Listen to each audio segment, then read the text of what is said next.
Hello, everyone. Welcome to Talk of the Town. I'm Karen Bukes. Thanks so much for tuning in. I was just looking. I think it's time for a haircut. What do you say?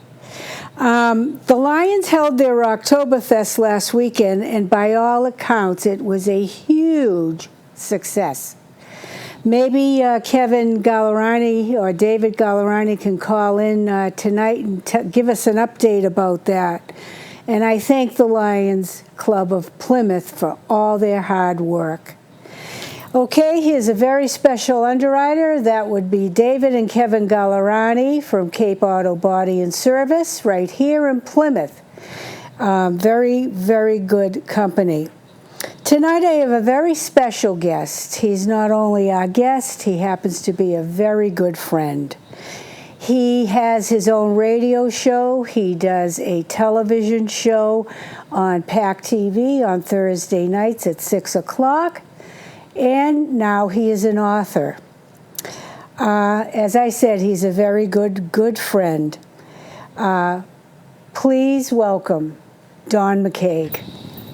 Hello, Miss Karen. Hello, Mr. McKeag. How are you? Well, I am happy to be here, I think. I know. It'll depend on what we talk about. No, I'm very happy to be here, and thank you for the very nice introduction. You've been here once before. You're also very dear to me, both you and Kenny. Yes, thank you. I mean that.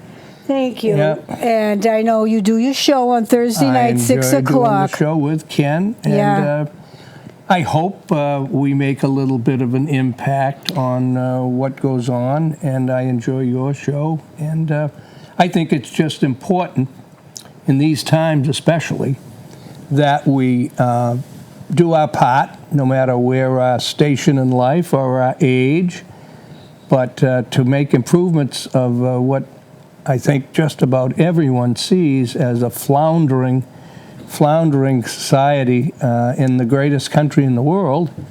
And at least I believe we're trying to do our part. And well, I usually keep it local.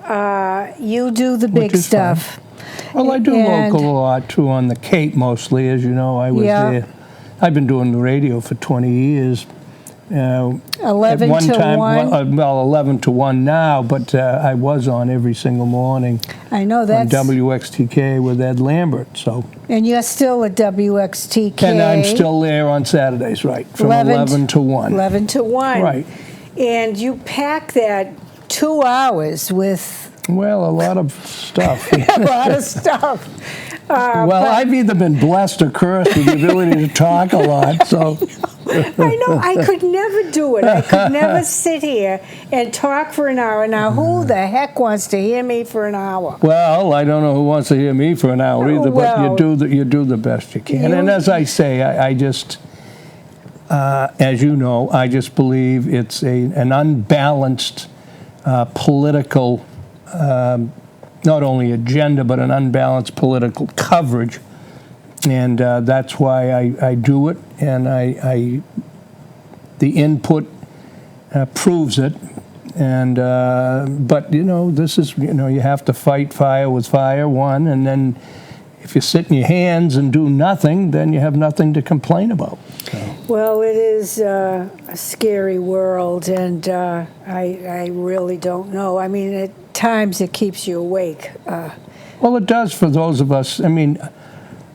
My biggest concern is people our age that say they care about their grandchildren and children, and I know they do, but to just play golf and to keep voting for the same people when you don't see them doing the job that they're really there, but you vote for them because of your particular political party, then I question how much you care about your kids and their future.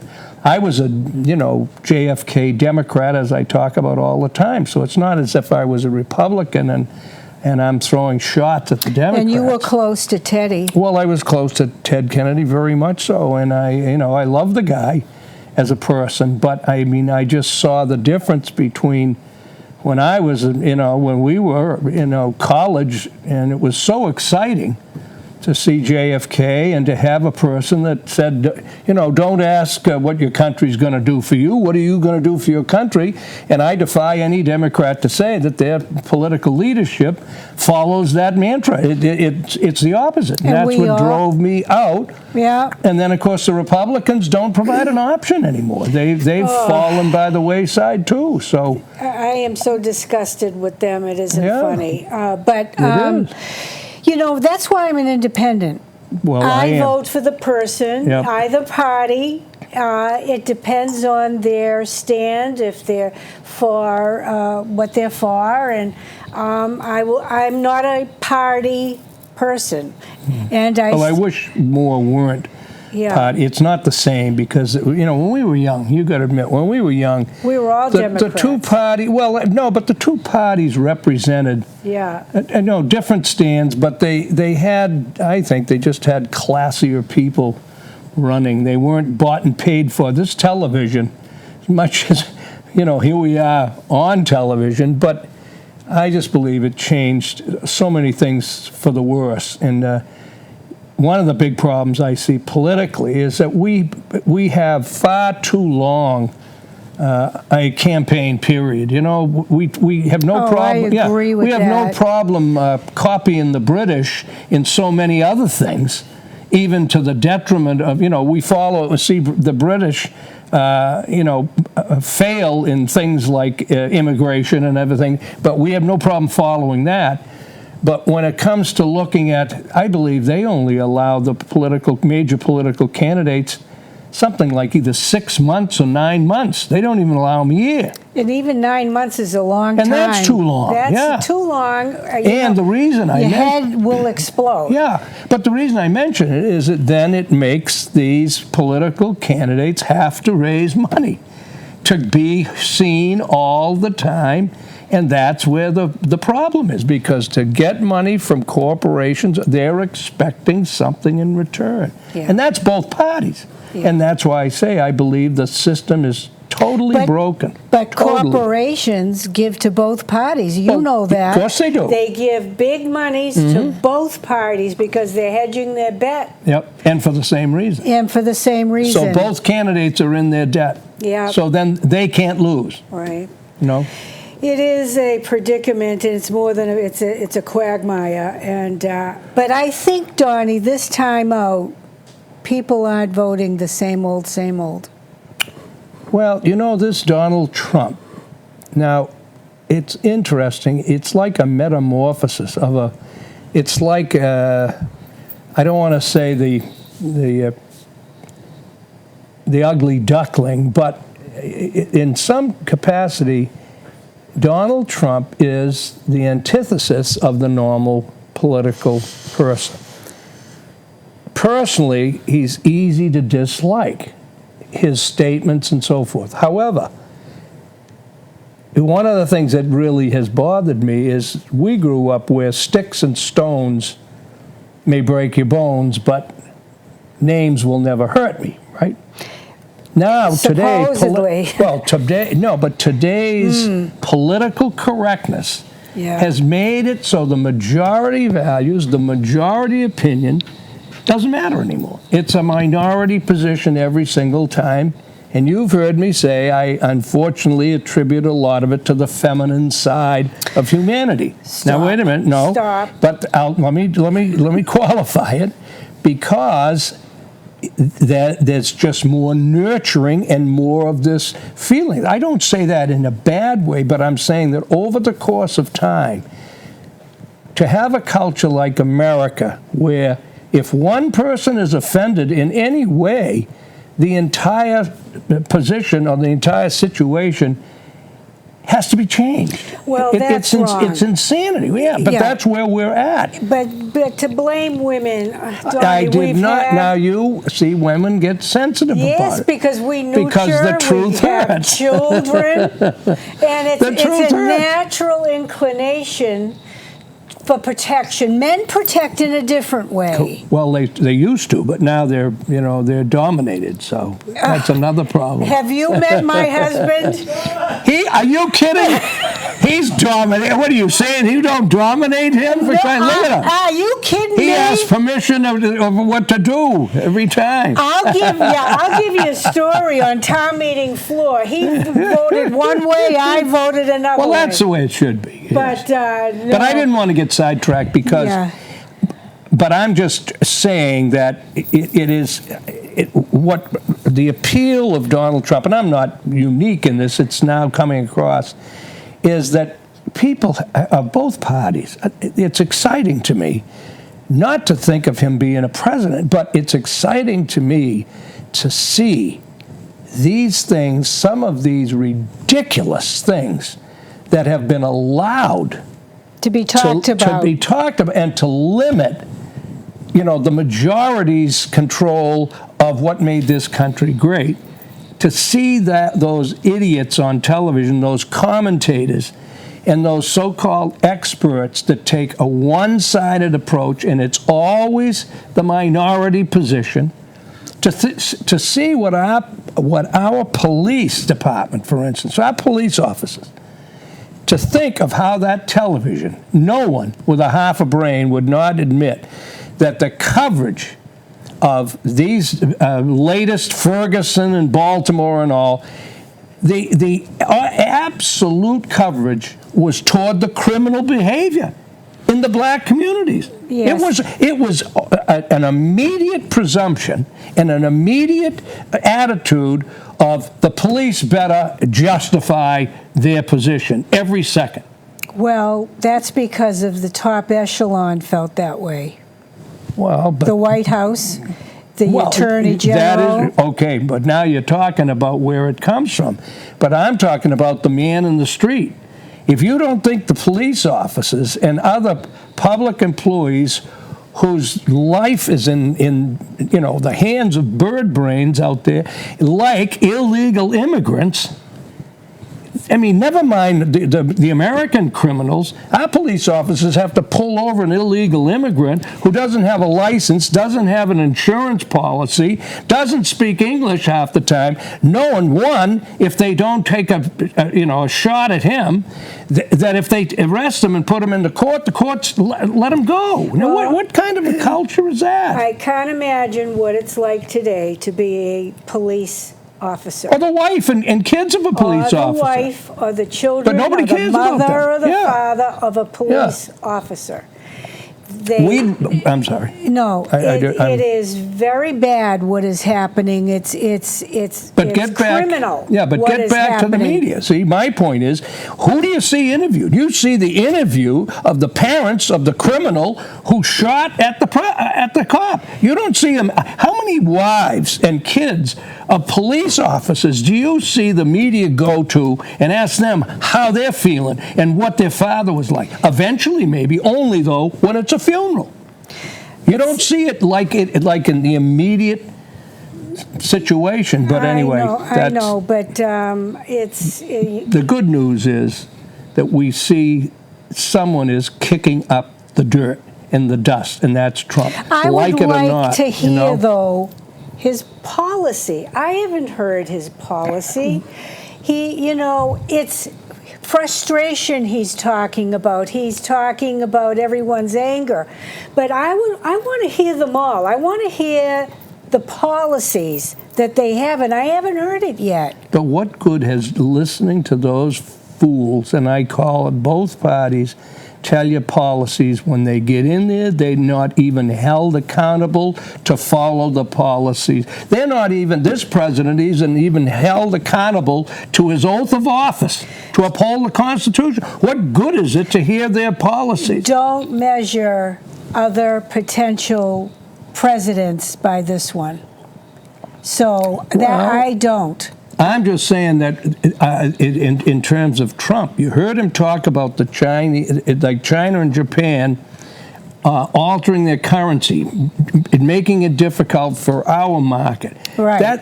That's something I haven't heard anybody's there. He's talked about what he's going to do about illegal immigrants. Nobody else is taking that on. They have all folded.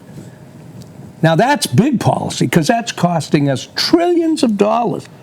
I'm a first-generation immigrant. My father came over here when he was 4 years old. You had to have a sponsor. You had to have a place to live. You had to pass a physical. You had to have a job. And you had to have a job, or you didn't get in this country. All of a sudden, the Democrats get a hold. Unfortunately, one of them was my friend Teddy. And they opened up the gates. And then no one said, hey, wait a minute, this is getting out of control. They just let it continue. We've had California go broke 3 times, and we've bailed them out. I know, it's a sin. And there we've got Hollywood, people making $800,000 per episode on 1.5 Men, for God's sake, and we're paying to bail out California. There's more wealth in California. But there's a lot of spending in California that shouldn't be spending. But you know what I want to talk about? Yes, okay. Okay. All right. Have we warmed them up there? Oh, Lord only knows. But you are now an author. Well, we'll find out if I'm an author, if anybody buys a book and reads it. But. Well, you certainly are an interesting man. You've owned how many restaurants? You've been a school teacher. You've met celebrity. You've known the Kennedys. You write about your memoirs. I've known a lot of other people as well as the Kennedys. Well. Terrific people. Terrific people. I like the Kennedys, but one thing I want clear is this book is not about the Kennedys. About the Kennedys. It's about a lot of the wonderful people, some obscure, some well-known. I write about so many really good people that became friends. Yes. That it's been a tremendous blessing, you know. So tell us a little bit. Now, how long did it take you to write? Over 2 years. And that's about right. Yeah, but mostly this last year has been really rough. How hard was it? Hardest thing I've ever done. And ladies and gentlemen, any of you that are thinking of writing, just be prepared, because let me tell you, it will amaze you when you find out just how difficult it is. Ironically, I'm on here with Karen the day that I picked up the first 100 books. Hopefully there'll be other hundreds after it, but I just had decided, it's a memoir, ladies and gentlemen, and I don't know, I think it's pretty good. I've had friends, not friends, but professionals who find it entertaining and find it, and I believe, you know, they're not blowing smoke in my well, they wouldn't have helped you. I'm very nervous about it, because obviously, like anything any of us tackles, you want it to be good. And being a memoir, you know, my family comes into it and my background, and it's not all roses like it is in any family. And I'm also hoping that you know, appeals. It's also about baseball. Well, about baseball. Baseball was, you know, what my dream was, and I got hurt prematurely. But my father was with the old Boston Braves, and he pitched for the Hartford, their top minor league team in Hartford, Connecticut. It was called the Boston Braves, and it was Boston Bees. Yeah. But his roommate went on to, you know, pitch Vernon Bickford, who pitched with Warren Spahn and Johnny Sain when the Braves won the 1948 pennant. I remember as a little kid seeing some of them, you know, going into the park. And how exciting. So I talk a little bit about that, but my father was disappointed when he hurt his arm, and he was, you know, signed with Cincinnati. But what it did, and part of the book is, you know, my disappointment when I got hurt prematurely. You know, he was my hero, and then when I was unable to continue, I was doing quite well before I got hurt, and so I realized, I didn't at the time, but I channeled my frustration into other areas where I tried to make it up to him. I thought I'd let him down. Oh. And I think one of the things that, and you know, this is not meant to be, you know, talking like a victim. I'm not a victim. But I hope that it's a little bit about father-son relationships. And I don't think a son ever gets over disappointing his father in the long run. I think you're right. They can hide it and they can deal with it, but if you feel you've let your father down in whatever capacity, or that you don't measure up to him, I think it permanently damages the psyche of the son. And I don't blame the father. I don't think the fathers are that. And let's face it, you go back to Roman times, there's been plays written, and ever since, civilizations became modern, where father-son relationships were brutal, Yeah, I mean, brutal. and the damage, and the damage done Yeah. has been written about, and as I say, they do movies, and I remember, was it Rebel Without Cause with James Dean? Yeah, James Dean. Was that the one where he had, and it was that wonderful, the guy that played Mr. Magoo. Oh, yes, what was his name? Jim Backus. Jim He played the Backus, father. yes. And remember how pathetic he was, and James Dean? I think it was Rebel Without a Cause. There were two he made. He died right after one of them. He Yeah. crashed his motorcycle and gosh. died, or his car. I'd ask Kenny, but he won't know, won't because know. anytime I ask him something, He I beg your crashed pardon? his Porsche. He crashed his Porsche. Well, I know that, but he made two. Well, one great movie was Giant. Remember, with Rock Hudson and Natalie Wood. But Yep. there was, I think, two teenage movies, and But the point is, that was a classic example, and one of the reasons that was, they say, very, powerful were a father-son. And the mothers watching the father-son that they have to deal with, Right, and that happened a lot back then. The mother did not say much. That's correct. But anyway, so, I don't want to overplay that, because that's just part of it, but it's what got my life moving. But tell them into what other- you owned. I mean, you owned a whole bunch of restaurants, famous restaurants. Well, first I taught high school and junior high in Hingham and coached track and football. And then I went to Rockland and was the coach with Carl Frymouth. Oh, Carl. Football, wonderful friend. Nice man, Carl. Yeah, and we coached football together, and then I was the head baseball coach. Mm-hmm. And I loved teaching. I always missed it. Yeah. I knew I was, I was very, very happy there, but I was driven. And it wasn't enough after a while. I wanted to try. I had been a English. I had minored in English, and I was a business major.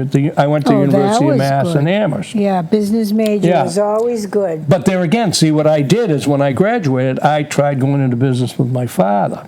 Oh. And it didn't work. The personality clashes. What kind of business? He owned Barker's stationery store in Quincy, right next to the state, to South Shore Bank. A lot of people remember Barker's. It was on Maple Street. It's gone now. But why was it called Bacchus? Because the people who had owned it for it before. years, it was the Barker boys. Okay. Yeah. So I tried working with him when I graduated, and it just wasn't going to work. So I went back up to the University of Mass and got my teacher's certification. In fact, I was there, practice teaching the day, and I write about this, the day that JFK was killed. You were there in school? And two girls showed up late for class, and I thought they were testing me. And so I said, "Where have you girls been?" I think I was 23, maybe. Oh, you were a baby I was yourself. just a baby, yeah. And so they said, "The president's been shot." Well, I loved him because, of course, he was Irish Catholic and from Massachusetts, and it was so exciting. And I can still feel it in my stomach. Yep. And all I could say was, "What a terrible thing to say to the girls." Yeah, because that was your first reaction. Well, I couldn't believe it. Right. And I said, "What a terrible..." And they burst into tears and ran down the hall. Oh. And then I realized. My God, could this be true? They dismissed school. And I, like so many millions all over the world, was just heartbroken. Devastated. And it's funny, again, this is all in the book, but I had seen he and Jackie at St. Francis of Xavier down in Hyannis on South Street when he was still a senator. So it would be like 1957 or 8 or 9. Yeah, No, it was 59 because I was... They always went there. Yeah. And I remember liking his body language. Relaxed. And this grin. And you just... But I remember thinking she was very shy around people. And it's funny, but I looked and I thought she had big hands and big feet, which she did. Yeah, she had big feet. I didn't know about the hands. The hands looked bigger. But can you imagine after this assassination, little did I know that, 25 years later, I would know the family. Her, and I knew her, and she was absolutely lovely. Yeah. In response to Mr. McKeag. But what is going on here? I don't know. Someone taking... James Dean movies. Rebel Without a Cause, 1955. Yeah. Giant, 1956. East of Eden. Now, is that the one with the father? 1955. And the Dark Hours. I don't remember that. No, I don't remember that. Now, did someone call to tell you that? Or he found it on his phone. Did. I think that was... I think East of Eden was the one with the father, but I'm not sure. No, I think maybe it was Rebel Without a Cause, because remember, he runs off and to me ends it was up... Rebel. Yeah, and he ends up in the remember the automobile race, the drag race, where the other guy goes off the cliff, and he ends up with Natalie Wood. And remember, Sal Mineo. Sal Mineo was another one who died. Was the other guy, and they died But young. see, I was only 11 years old. Oh, you were just 11. I was a baby. Well, I was only young too. You were, yeah. So you're 23. But anyway, teaching school. So I ended up teaching school, in Hingham, then Rockland, and I did. I loved it. Then I got married, and we moved to the Cape. My wife was teaching in Abington. She taught French and Spanish. Oh, that was a trip. Abington. Well, no, I owned an apartment house. See, I started buying. I bought my first house. I talk about all this too because it's kind of at 25. I got married at 32, I think. Wow. But at 25, I was the first. The bank president told me, God, he was a wonderful man. Cape Cod Cooperative Bank. That's when they were really personable. That's when they were they were personal banks. Yes. And he told me I was the only single 25-year-old they ever gave a mortgage to. Oh, isn't that wonderful? But it was really terrific. And I remember my father and I loved him, and I did. But we had one of those to a degree, too. He was... Stubborn? No, he was not happy. I didn't know it at the time, but he was disappointed in not having baseball, and he ended up owning a variety store in North Weymouth, where we were all from Weymouth, and I loved the town of Weymouth too. But so he wasn't happy, but you don't know that, you know. As a kid, you don't. They don't want you to know that. No, and I wish I'd known, But anyway. We still got along, but he was very fiery and very. I mean, I'm not a bit like that, right? Wait, before you, what is the name of your book? Oh, the book is entitled, Well, At Least I Owned a Rolls Royce. Yes. By Donald P. McKeag. Well, there it is. It's up there. Kenny, that's a very good shot. Well, it's at least 320. I owned a Rolls Royce. And the book explains, and that was my Rolls on the cover, and I bought it in a bar down in Palm Beach, Florida.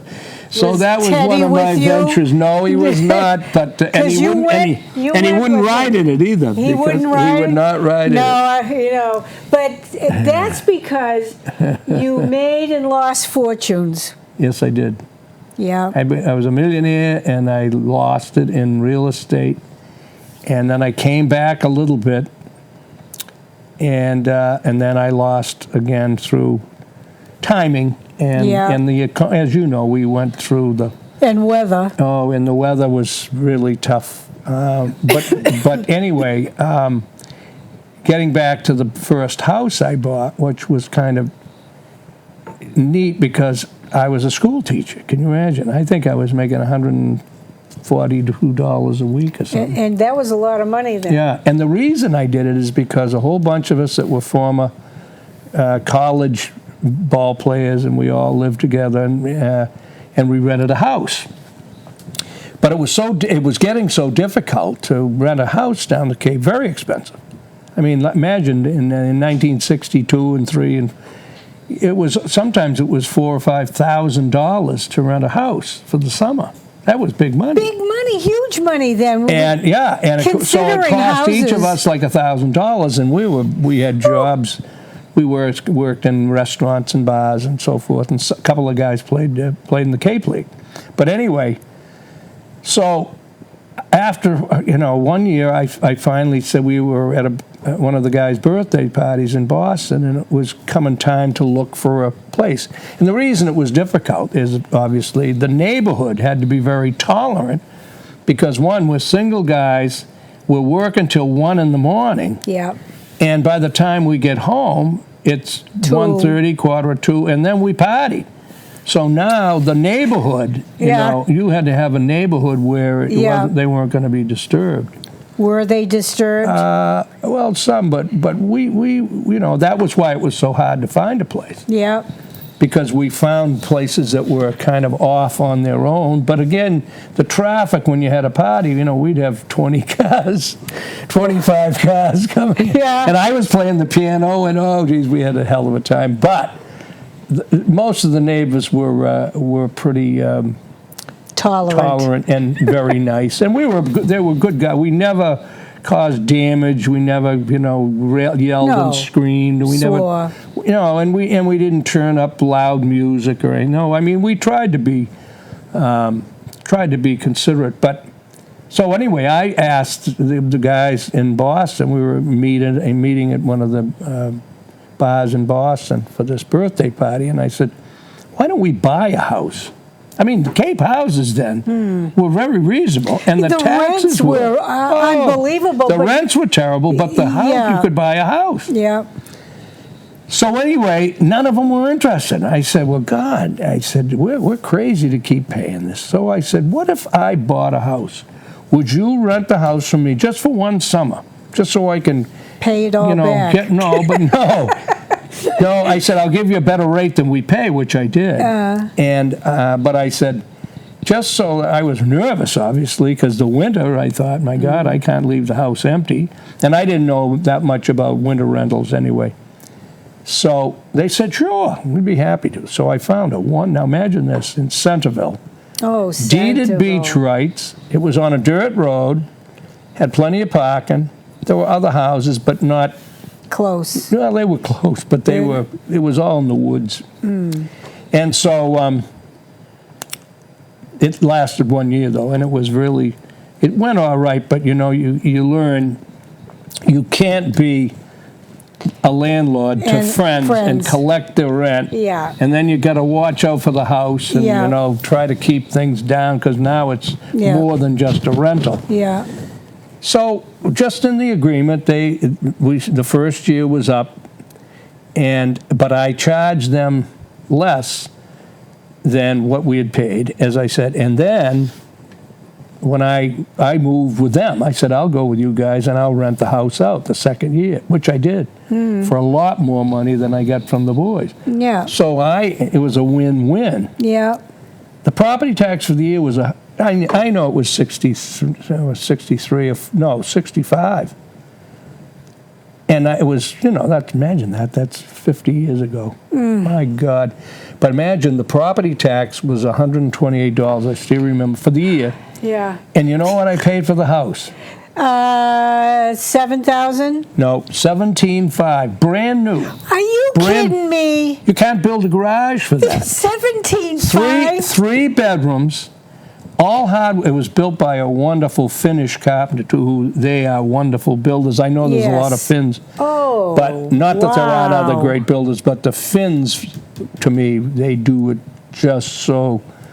I know I live in Carver now, and there's Finnish builders, and the same thing. There's something about them. I mean, we had the drain pipes he had put into dry wells. You know, where do you find that yeah. as part of the Yeah. underneath all of the sinks was Formica, so that any dripping, any you know, dripping, yeah. and it was a full cellar, not a Cape Cod cellar. I mean, it was a one. Wow.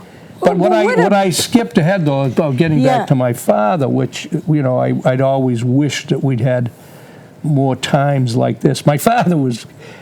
My mother told me years later after he'd gone that, you know, your father was always worried about you, worried that you'd lose. That, like, you know, he went through the Depression, and he was always did worried I worry. was spending, you know. And I took it as a lack of confidence in me, and No, it it was upset me. conditioning. But you don't know that. you know. Yeah. But this one thing, and I told my own kids and other kids that I've known and other friends, I needed a loan. I needed $1,000 for the down payment. I had some money, but I needed another $1,000. So I went to my father, and I told him about the house, and he thought it was a great idea. Usually he was always disagreeing.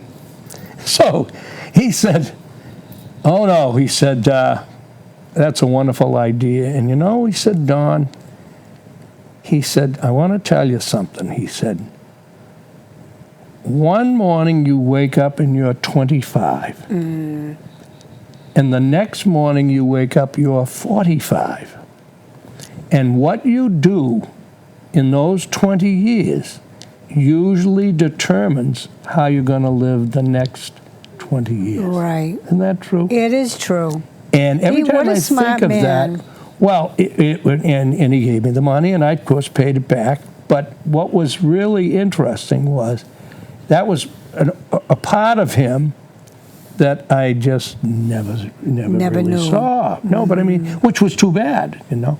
He opened like a window at that time. Now, he always was supportive of me.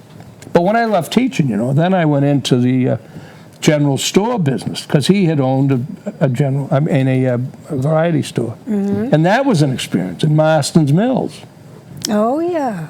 So I went from playing piano in these different places on the Cape, and then teaching school, playing the piano, then giving up teaching, buying as I say, a general store, which was quite an experience, then selling that, and then I bought the Ace of Burris. Well, I made it the Ace. My wife and I called it the Ace of Burris House, which was in Yankee Magazine. Loved that place. It was a wonderful place. And unfortunately, they've gutted it. Yep. And then I owned the Flying Bridge in Falmouth. Yep. And I owned the Backside Saloon, which was a great little place. Did you ever go there? I don't believe so. And, of course, I was the first piano player at Baxter's Boathouse Oh, Baxter's.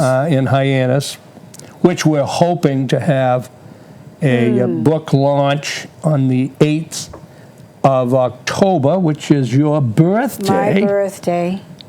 I guess we won't see you that day, right? I'm no. sure Kenny is going to be spending all sorts of money on No, you. I think we'll come down. Well, I don't know. I can't picture him doing that. But Yeah, he already said. now that's up there on the screen Yeah. still. Oh, that's cool. Yeah. So anyway, then I went from there and a variety of I things. want to get to writing this book, because I'm a Yes. writer too, and I want to know why it was so difficult. Well, if you're a writer, okay, again, if it's an impersonal thing, I preface by saying it's a memoir, which Yeah. churns up, you know, all sorts of things. You got to be honest. Yeah, you do. Otherwise, it's not. Yeah. And I'm of the age group. This is another thing that's so sad I see in our culture, too, about how now permissive, and it's just, when you watch some of these people's behavior on television, you say, my God, they've got mothers and fathers. They get grandparents, and Yeah. You look at that Jerry Springer and that kind of baloney on those crazy shows, and you say, my God, don't they care what their family and friends think? Well, I was and so were you, in that area where you don't air your dirty laundry, remember? And talking about what I went through in terms of some of my father's situation later on, and I had 2 failed marriages, and other things that went on in life as I was pursuing So this you drive. had to face it. So I had to face that. Do you think, through writing this book, that it opened a window in your mind and your heart, and you became a better person? Not that you were a bad person or a wishy-washy person or anything, but it made you more well-rounded? I don't know. I'd like to think that, but it's really bothered me. It's taken a lot out of me. This last winter, with the weather and the dreary times and locked into your house, I did a lot of the writing. And I don't know whether that contributed, but it was a depressive thing. And a lot of the people that I wrote about, that's one of the things I'm worried about in the book. I'm 75 years old, and a lot of the people that I knew and loved are gone. In the book, and I'm saying, some of these well-known people I knew, I don't know if people will even remember them, and I don't know if there's an interest in the younger generation or not. So we'll have to find that out. But I am glad I did it. There were times when I said, "Why did I ever do this?" Mm-hmm. Now, if you're writing a story of, fiction, yeah.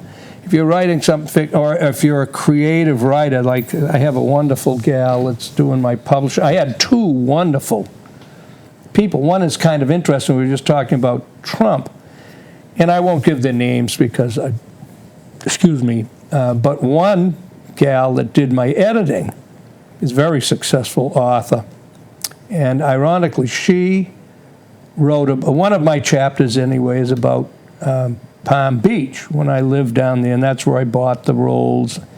I had a beautiful home down there and met different people and had a lot of fun. Was it superficial? No, not me, because I'll tell you. Not you, them. Yeah. No, once, there were some. I mean, we went to I knew different people that were regular, though. They were wealthy, but they were regular. Good. I went to a black tie affair once, and I know Madoff was there, for one. Really? But getting back to this author, though, who wrote, who did my editing, she's wonderful. And she wrote a book about Marjorie Merriweather Post. Oh, sure. And, of course, Marjorie Merriweather Post was the most wealthy person at one time in the world. Yes. And that was the cereal, the Post cereal, and General Foods it became. But anyway, she built Mar-a-Lago, which, why I say it's ironic, that, of course, is Donald Trump's house now, which is interesting. I've driven by it when we go down to Florida with friends of ours, and it goes on and on and on and on, and the wall is about 20 feet high, and it's all pink.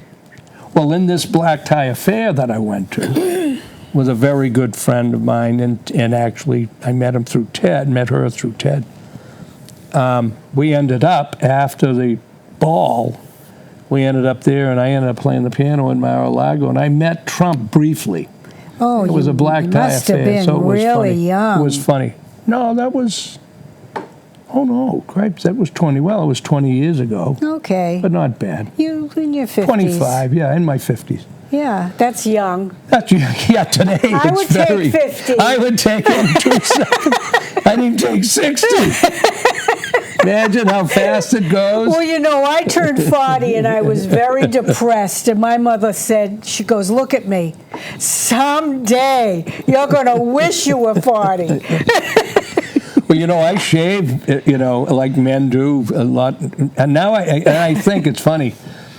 I just thought of this. I came up with it one day. I said, now I know why so many men grow beards. They don't want to look in the mirror and see their father. I shave sometimes. I say, Pa, what are you doing? What are you doing in the mirror? That can't be me. Yeah, yeah, I know. It reminds me of something, but one day I looked in the mirror and I saw a Chinese lady looking back. You did? It scared me so much. I ran into the kitchen. Now, the kids are little. Wow. I don't know what it was. It was in the morning. Oh, so this is a long time ago. Yeah, a long time ago. It was in the morning. Nothing's going on. Yeah. And it was real. You hadn't gone to the Chinese restaurant the night before. I wasn't You weren't drinking sake. No. It was the most incredible thing that ever happened to me. But it was just one of those things. So, so you look in the mirror and you see your father. Oh, every now and then I do, and I still hear his voice. Well, I saw his photo in the book. Handsome man, handsome, and he was a great trumpet player. Really, he could have played. This is where again, when I look back and I see some of his disappointment. Oh, I do, but unfortunately, he was much more talented than I. Wow. And but this is another thing about father-son relationships, I think. Again, you don't know it until you've lived it. And I don't really get into this because it really doesn't matter. I've had a terrific life, and I've had, in so many ways, a much more interesting life than my father did, because I've done it was the times. Oh yeah, and I've done a lot more. Yeah. But I can honestly say I was threatened by his talent. I mean, he was a star, and I was just progressing, and I was doing well, and I think I would have done quite well because I was talented in baseball. But piano, he was so good playing trumpet. I started playing trumpet, and I didn't like it. I didn't like the lips. Yeah. And then my sister played piano, and she was very good. And then when she decided to study organ. And did you ever hear of Ira Bates? No. Okay, well, way back, he used to play at 1200 Beacon, and he was famous for, he played jazz organ, and he was a wonderful man. I bet you Kenny's stepfather. Yeah, I'm sure he did. Yeah. But he was famous nationally for a recording of Stormy Weather. And remember the organ, they used to get all the sound effects? Yeah. And he was just a wonderful guy. But anyway, once my sister, she decided to study organ, so my father bought her an organ, and that left the piano for you sitting there. Yeah. Now, my grandmother, my father's mother, which is where we all got our talent, she was, I loved her to death, and it was a British accent, and, but she played piano from the time she was 10, and she lived in Blackpool, England. And my father's father came from Ireland, and they had come to England to try to find jobs. And that's how they met. The two of them met.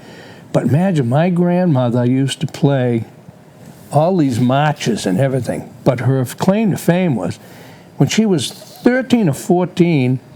Now remember, that's way back when they had silent movies. Oh, sure. And I think of every time, when you'll see on TV, they'll play one of the Charlie Chaplin. Yeah. And what's the music in the background? Yeah. It's a piano. Yeah. My grandmother, at 14, was down in the pit in England and playing for the silent movie. That's she was fantastic. The piano. Because, of course, they didn't have sound in the movie. No, of course not. Yeah. So the piano had to be live. Yeah. And then she had to keep up with it. And she kept going. Yeah. 14. And then she was in parades, and she told me all this. She was in parades where they had float parades in Blackpool that were famous. It was Blackpool, England, has a tower just like the Eiffel Tower, smaller but built like it. Okay. And it was a very, very exclusive park and beach resort.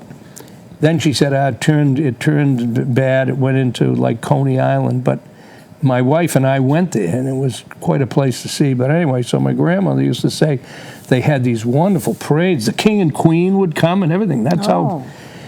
And so she said they used to put me on a wagon, horse-drawn wagon, and she'd sit on 2 bales of hay and play the piano on the love wagon. her. Isn't that cute?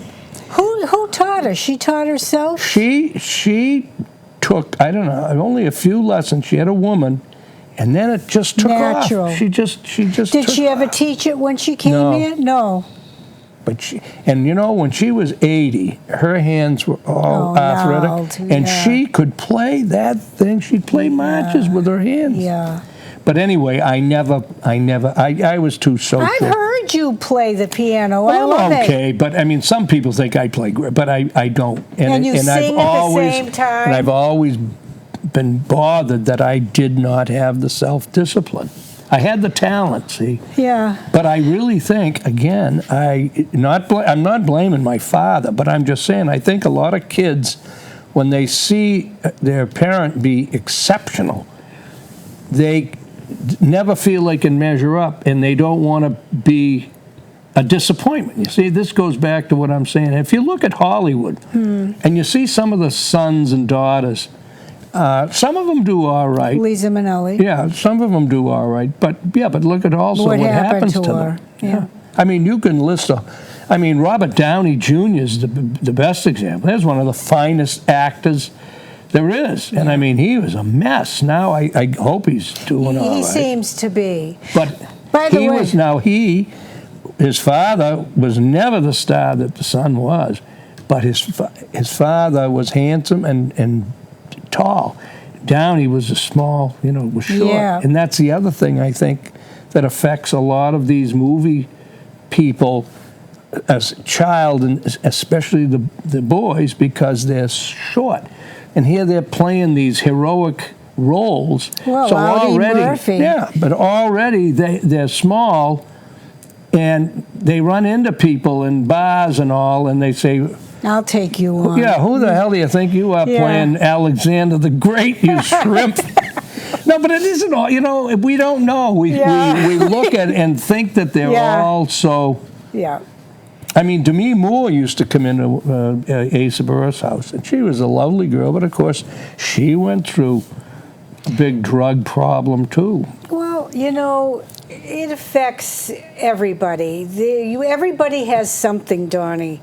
And, sure they do. we struggle with it and we try.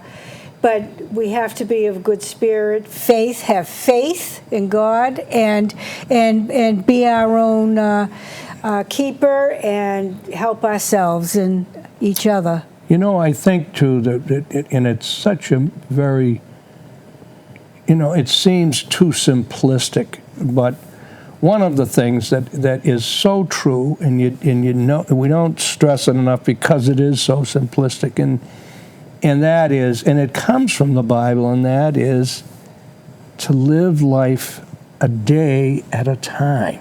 It's very hard to do. And it's very hard. Very hard but to do. But in the Bible, God says, I give you 24 hours, and you can handle it. I'll paraphrase, obviously.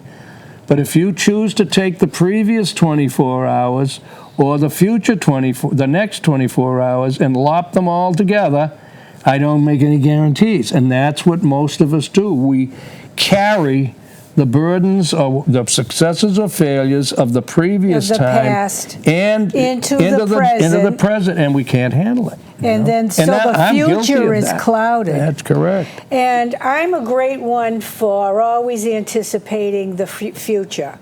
I have to plan for it. Yeah. And I'm not talking monetarily. I mean, it could be anything. That's right. And that's my personality. Yeah. But I have learned these past few years to enjoy the moment, to enjoy the day. I try to every day. And I think that just comes with age. Yeah. I hope so. But you know what I also am a big party to, and that is laughter is the best medicine. It is. And that was getting back to Ted Kennedy. What I try to say in here, in the incidences I talk about, he was a marvelous human being inside. He did more wonderful things for so many people that nobody will ever know.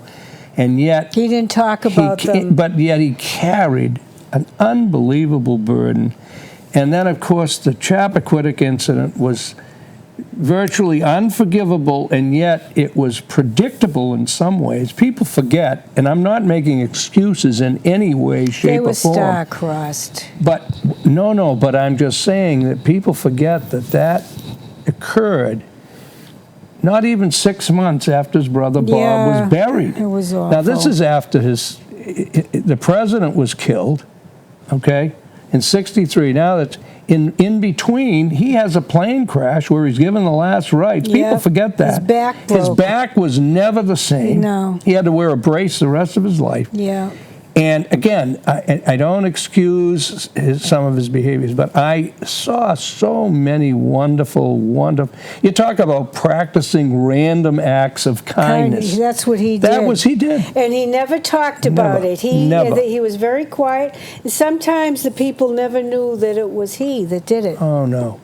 If I think now, at our age, I've been going to too many funerals and some young people and all, too. But when I think, in the time I knew him and we were close, I was his neighbor. And we had an awful lot of wonderful times, just one-on-one sailing and all.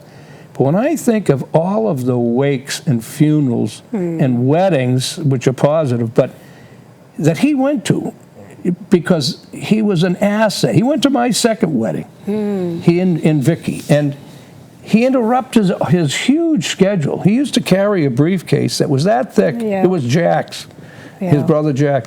But, he never, and every single veteran that was wounded that went, from Massachusetts, he either called the parents or he went to their house. He was wonderful. Nobody knew about it. No, but I mean, give the man his due. And like I say, I believe, as Shakespeare said, the old English teacher in me, when you talk about Mark Antony over the gravesite of Caesar, the evil that men do lives after them. The good is often terrored in their bones.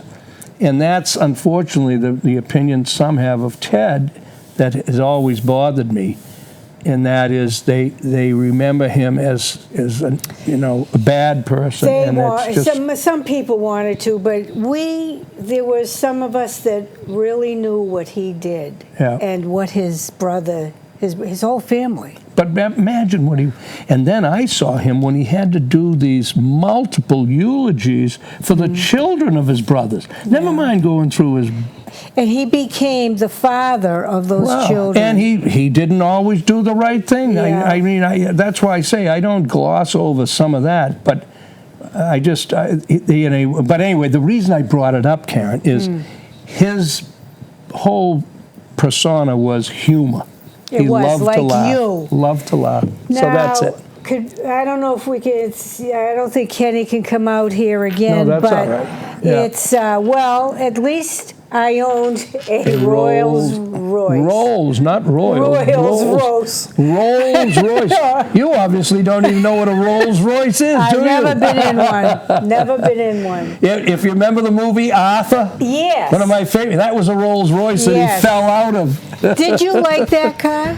Oh, I loved it. It had a bar in the back, and oh boy, I had a lot of fun with it. So 10/8, there's going to be a book signing at the Baxter's, hopefully. Yep. And also, we'll be online. I'll mention it on Kenny and I will do the TV show tomorrow. Tomorrow night is Donnie's show. Yeah. He's going to say it again.